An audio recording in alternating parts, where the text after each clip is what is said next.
Halo teman-teman semuanya, perkenalkan saya Paradila Ramadhani dari kelas 7C Tadris Biologi IAIN Kerinci. Di sini saya akan menampilkan sebuah video proses belajar mengajar dengan menggunakan model pembelajaran blended learning.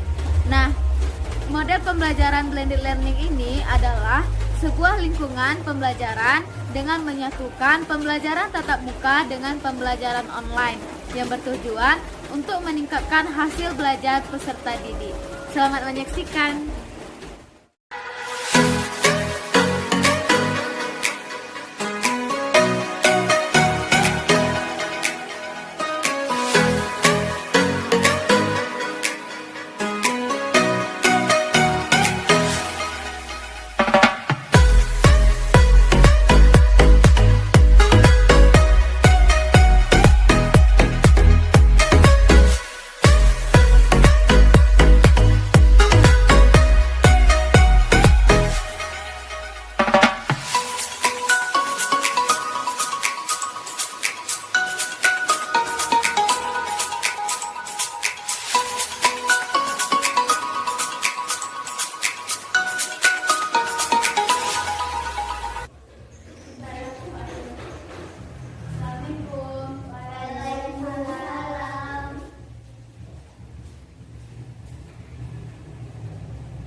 Baiklah, selamat pagi semuanya. Pagi, Bu. Gimana kabarnya hari ini? Baik. Alhamdulillah. Hari ini ada yang tidak hadir? Tidak ada, Bu. Tidak ada? Tidak. Pasti ada semua ya? Ya.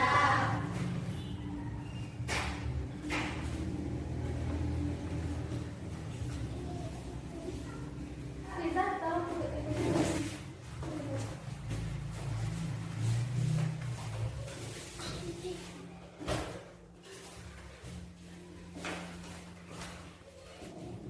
Baiklah, minggu lalu kita sudah belajar tentang jamur. Nah, sekarang siapa yang bisa menjelaskan apa itu jamur?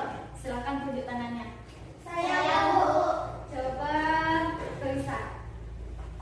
Fungi adalah organisme heterotrof yang memerlukan senyawa organik untuk nutrisinya. Bagus sekali. Tepuk tangannya untuk kita. Nah, sekarang Ibu mau nanya bagaimana cara hidup dari jamur. Siapa yang bisa? Coba tunjuk tangannya. Saya, Bu. Coba K. Cara hidup jamur dapat dibedakan menjadi tiga, yaitu saprofit, parasit, dan simbiosis. Nah, benar sekali ya. Tepuk tangannya untuk K. Nah, benar sekali kata teman-temannya tadi bahwa jamur itu adalah organisme heterotrof yang memerlukan senyawa organik untuk nutrisinya. Dan cara hidup dari jamur itu ada tiga ya, K. Yang pertama ada saprofit, parasit, dan simbiosis. Nah, langsung saja kita masuk ke materi kita, yaitu sistem ekspresi. Tujuan dari materi kita hari ini yaitu untuk mengetahui apa itu sistem ekspresi dan apa saja organ-organ yang berperan pada sistem ekspresi. Kalian ada bawa handphone semuanya?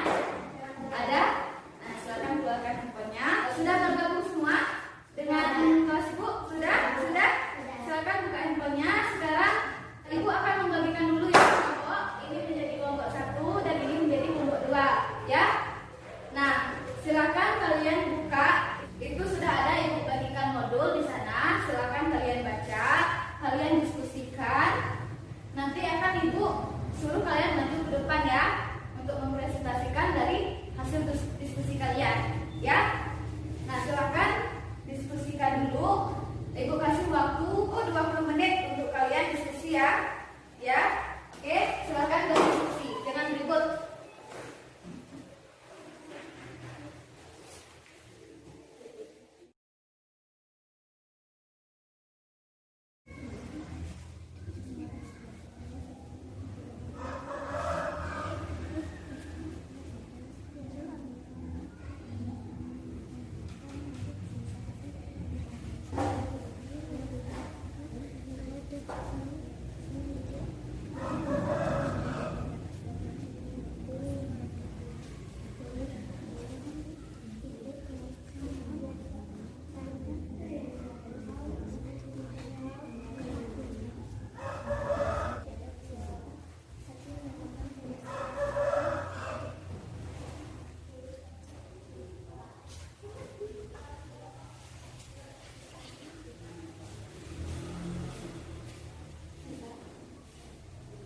cairan air, garam mineral, urea. Bagus sekali, tepuk tangannya untuk Bapak. Nah, sekarang sudah selesai ya presentasinya. Apakah bisa dipahami? Bisa? Bisa ya? Nah, apabila sudah bisa dipahami, sekarang Ibu akan menjelaskan sedikit tentang materi kita hari ini ya.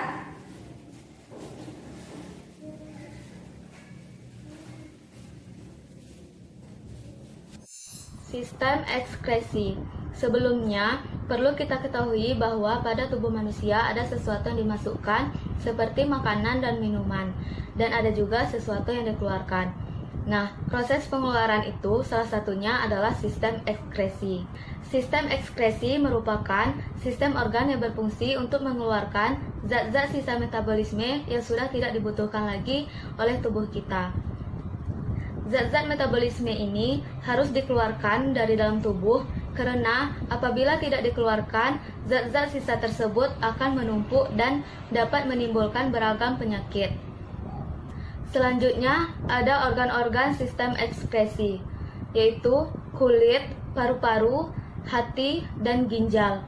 Supaya memudahkan kita untuk mengingatnya, maka disingkat menjadi kupahat ginjal. Berikut penjelasan masing-masing organ yang berperan dalam sistem ekskresi. Yang pertama yaitu ada ginjal. Kita memiliki sepasang ginjal di rongga perut di bagian pinggang. Fungsinya adalah menyaring darah, menjaga tekanan osmosis, menjaga pH darah, serta menghasilkan urin. Ginjal memiliki bagian-bagian seperti korteks, kemudian medula atau sumsum tulang, dan pelvis renalis untuk mengumpulkan urin. Lalu, keluar dari ginjal ada saluran yang disebut ureter. Di bagian korteks terdapat jutaan nefron atau unit penyaring yang akan menghasilkan urin. Nah, ini ada bagian-bagian dari nefron ginjal. Pertama, ada glomerulus, capsula Bowman, lalu ada tubulus contortus proximal yang melengkung di bagian Henle. Kemudian ada tubulus contortus distal. Setelah itu, urin-urin yang terbentuk akan dikumpulkan di tubulus collectivus untuk disalurkan ke ureter. Selanjutnya ada tahap-tahap pembentukan urin. Pembentukan urin ada 3 tahap. Pertama yaitu ada filtrasi. Filtrasi adalah penyaringan darah dari protein dan sel-sel darah. Jadi, protein dan sel-sel darah tidak boleh keluar bersama urin. Proses ini terjadi di glomerulus dan menghasilkan urin primer. Selanjutnya, urin primer masuk ke tahap yang kedua yaitu reabsorpsi. Untuk penyerapan kembali glukosa dan asam amino atau zat-zat lain yang masih dibutuhkan oleh tubuh. Proses ini terjadi di tubulus contortus proximal dan menghasilkan urin sekunder. Selanjutnya, urin sekunder masuk ke tahap yang ketiga yaitu augmentasi, yaitu pengeluaran zat-zat yang sudah tidak dibutuhkan lagi oleh tubuh seperti urea dari hati, kemudian ada amino, kreatin, garam-garam berlebih, vitamin-vitamin berlebih, dan racun-racun. Seperti yang misalkan yang merokok racunnya dikeluarkan, dan yang minum obat racun-racunnya juga dikeluarkan. Proses ini terjadi di tubulus contortus distal, kemudian menghasilkan urin jadi atau urin sesungguhnya. Selanjutnya, organ ekskresi yang kedua yaitu ada kulit. Kulit merupakan lapisan terluar dalam tubuh kita yang terdiri dari 3 lapisan yaitu epidermis, dermis, dan hipodermis atau yang biasa disebut dengan subkutan. Berikut penjelasan dari lapisan-lapisan kulit. Yang pertama ada epidermis. Lapisan terluar dari kulit ini terbagi menjadi 2, yaitu yang pertama ada lapisan tanduk dan lapisan malpighi. Lapisan tanduk adalah lapisan paling luar yang tersusun atas sel-sel kulit mati yang selalu mengelupas. Sementara lapisan malpighi adalah lapisan yang terdiri dari sel-sel yang selalu membelah dan berpigmen-pigmen. Berikutnya lapisan dermis yang terdiri dari kelenjar keringat, kelenjar minyak, pembuluh darah, serta ujung-ujung saraf. Kelenjar keringat berfungsi menghasilkan keringat. Kelenjar minyak yang menghasilkan minyak untuk melembabkan rambut-rambut. Kemudian pembuluh darah yang mengalirkan darah ke seluruh sel-sel, serta ujung-ujung saraf yang berfungsi untuk menerima rangsang. Nah, jadi sistem ekskresi pada kulit terdapat di lapisan dermis. Selanjutnya, lapisan kulit terbawah, yaitu hipodermis atau subkutan.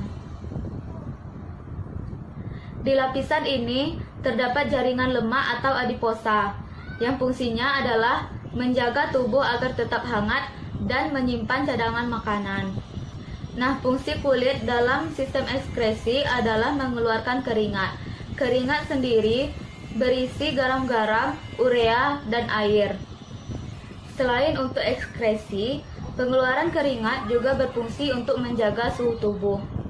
Jadi, ketika suhu tubuh kita meningkat, pembuluh darah akan melebar dan menghantarkan panas ke kelenjar keringat, sehingga kelenjar keringat akan mengeluarkan keringat melalui pori-pori kulit. Berikutnya, sistem ekskresi yang ketiga, yaitu paru-paru.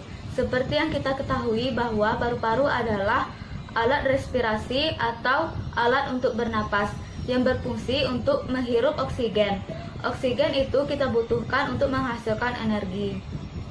Selain menghasilkan energi, paru-paru juga melepaskan zat sisa, yaitu karbon dioksida dan uap air.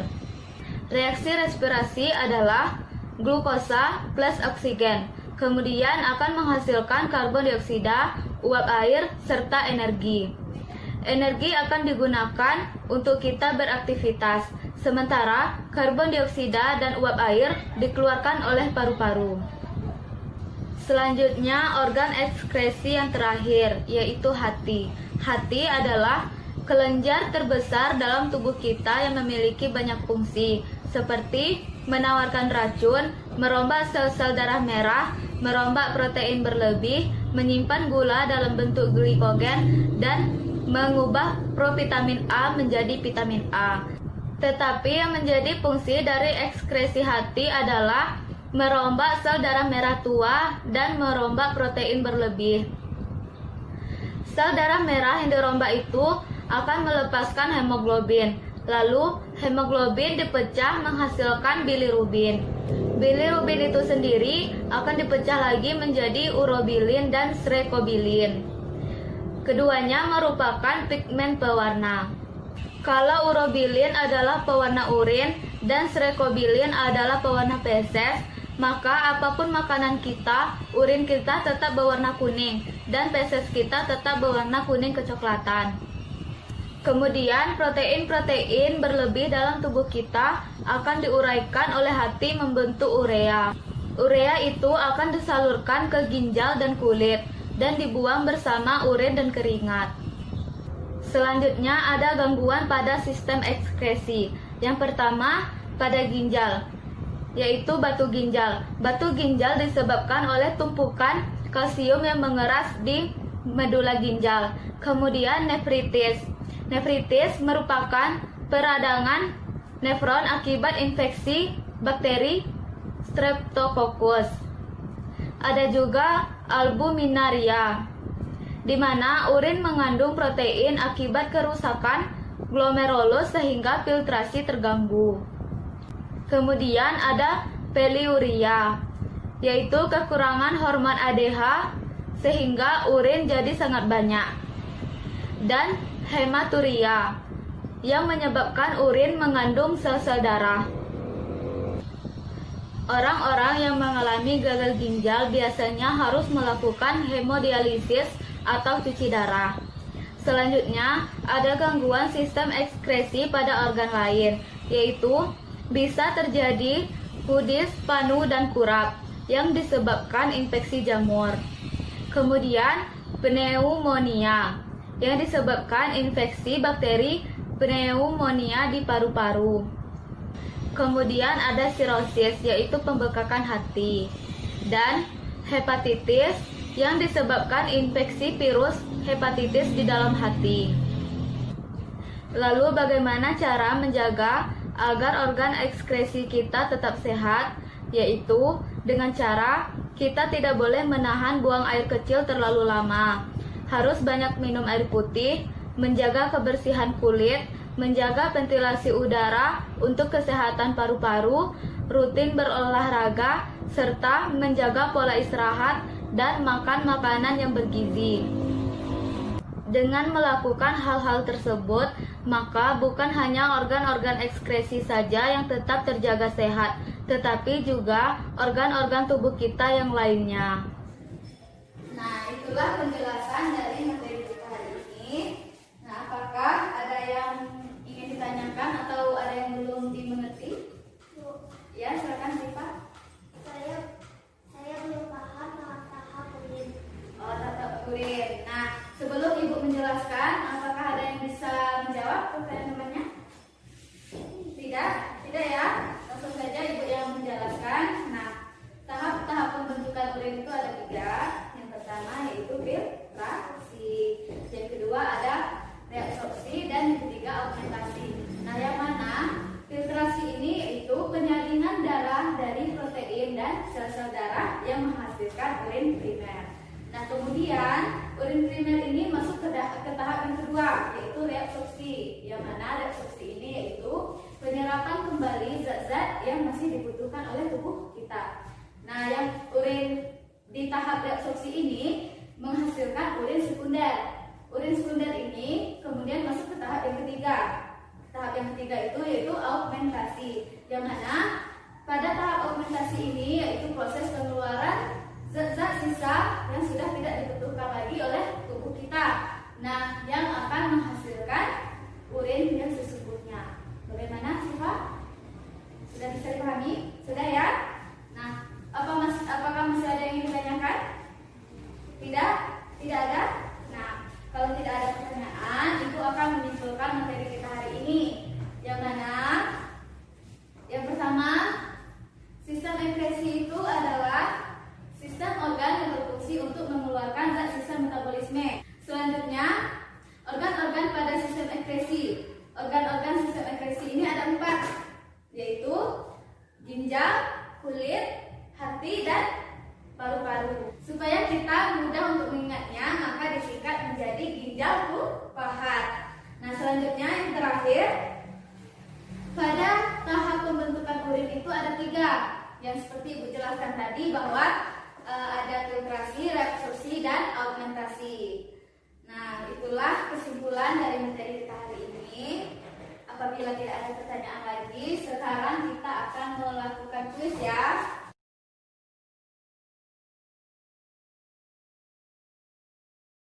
Sistem kuisnya begini ya.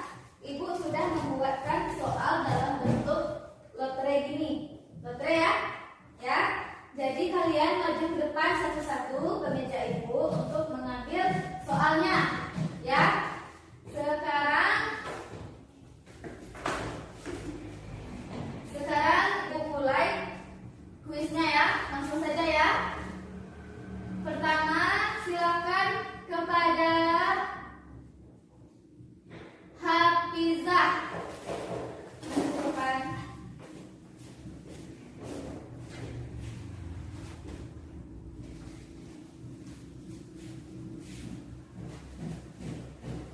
Sebutkan 3 tahap pembentukan urin. Tahap pembentukan urin yaitu filtrasi, absorpsi, dan augmentasi.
print tugasnya. Kemudian kalian jawab, kalian kerjakan. Nah, cara ngumpulnya, kalian fotokan hasil dari tugas kalian itu dan kalian upload di Edmodo. Ngerti? Ngerti ya?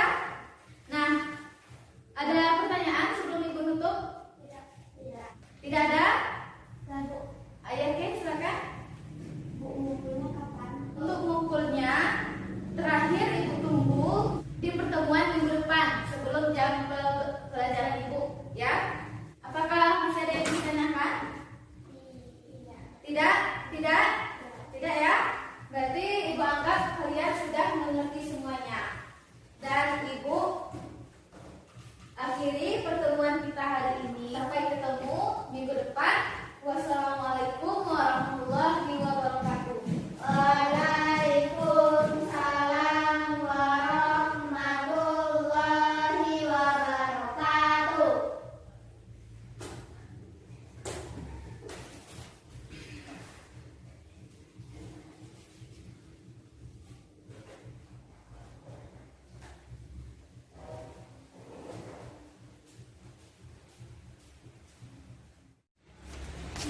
Yuk buat tugas dari sekolah biar cepat selesai.